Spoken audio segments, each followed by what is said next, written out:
dudes. So this How would we start at the italics, yeah. Yeah, that was really confusing, guys. What does everybody think of that second line? Second line, as we thought at the time. Yep. Alright, that's in a nutshell incense. I mean, it's incest, so obviously it was kind of weird. I didn't get it at first, like when I was reading it, I thought it was like some like weird, had some weird meaning, and now I read it again, like, cause I didn't like understand how like she got raped by her father. I didn't comprehend it. It's Like, I don't think it's mentioned yet. unrealistic.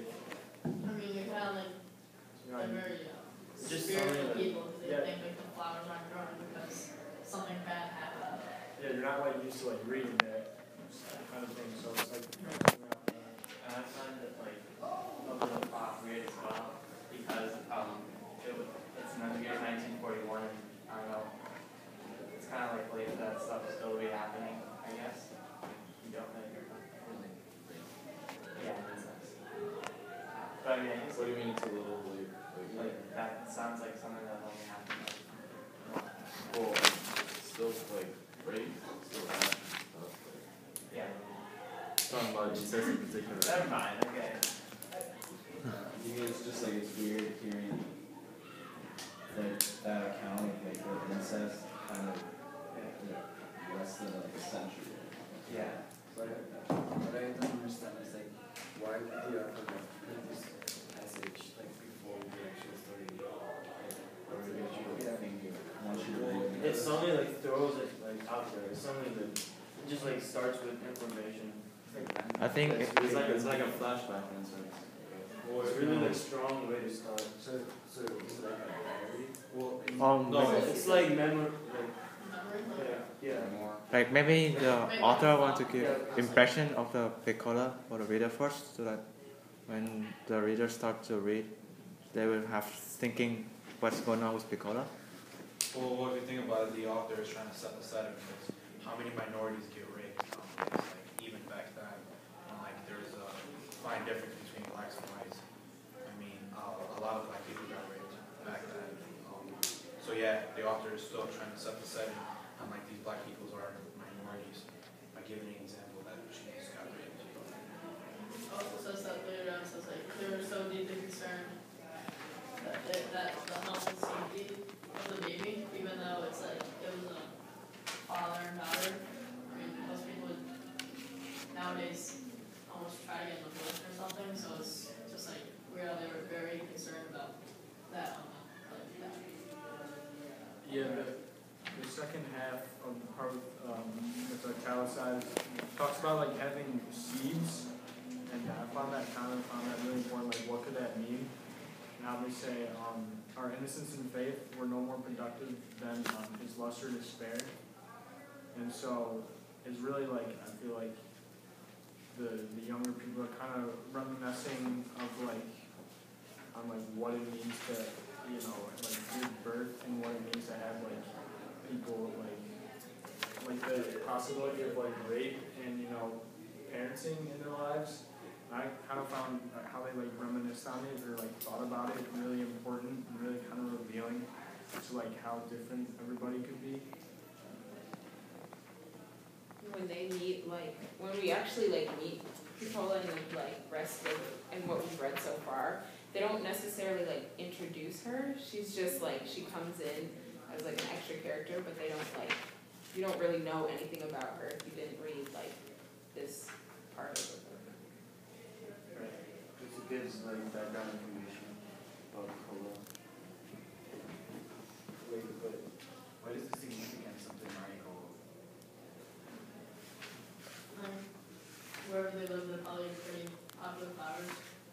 And they probably are like, they're very bright in colors, so they probably stand out pretty well. So when they don't sprout, there's maybe less happiness or less color in the world. When there's no marigold. Yeah. They're all like really bright colors. Yeah, since marigolds are usually like yellow and orange, it symbolizes like happiness, I guess. It also says like at the end of the on is that all of the hope, fear, lust, love, grief, like nothing remains but Cola and the so I guess like it symbolizes the death of her and like having this So, the miracle. sickness is gone. Because there's no miracle. Wait, aren't those flowers like Yeah. Yeah. just the ritual make something good? Yeah, but it starts with there was no marigold in the fall of 1941. So there is no. So we symbolize like life because they didn't grow and the baby didn't survive. So because it brings some happiness, it's not like full of life. Yeah, it's kind of like the link between the flowers and the baby. Like when the baby died, it's like they noticed there's no flowers, so it's just big a link there. Yeah, what do you think they mean when they say we had dropped our seeds in our own little plot of black dirt, just as Bicola's father had dropped his seeds in his own plot of black dirt? Coca-Cola is probably What is- black, and so they're probably like almost putting her down for being like black and calling her black. Do you think we can move on to Yeah. Well, I think like the first 4 pages is kind of like setting the scene, like kind of showing like what conditions they have to live in and like the hardships. And I feel like the grown-ups, they feel like the grown-ups don't really care about them. They always have to go work at the steel mill.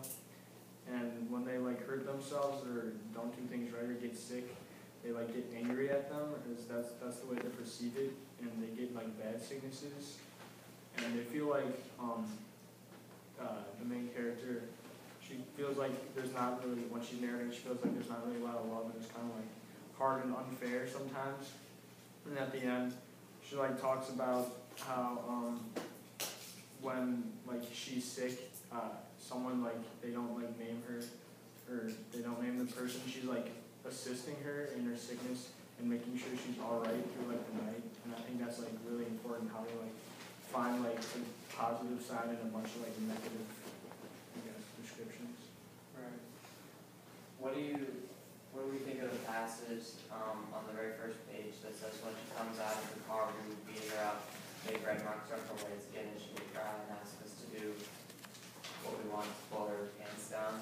I think that's kind of ironic with what's said in the second line, and it literally says our next door friend, and you wouldn't actually do that to a person who's your friend probably. And then is it kind of like reverse racism? Yeah. Like they're African American and she's white, so it's like reverse. And they could just show like their need for the bread and butter, like their need to like eat. So you might have to like beat up a friend to get food. But I don't think that he or she is a good friend. It's racist. And I think black people are the only white person. Yeah, I think it is like reverse racism because later in this part that we read, it shows how they're like brought up hating people of different colors and how she like breaks all her dolls that have blonde hair and blue eyes, which It is shows like it kind of shows shows a little her disturbing. hatred towards white people. Well, makes sense, especially like as a kid. Like at that time, you put yourself in her shoes. Like you could just say, well, they started it because, I mean, it was true that racism started off pointed towards African Americans. So it's only natural that you would fight back. You know, someone says like you're stupid. No, I'm not. So of course they're gonna. She's probably just saying the thoughts that she would feel because. I mean, if you were African American at that time, there's no way you would be, you know, there's a small chance, if any, that you would be happy with the situation that you're in, like this setting, and be like, yeah, white people are nice, they do really nice things. So that's probably why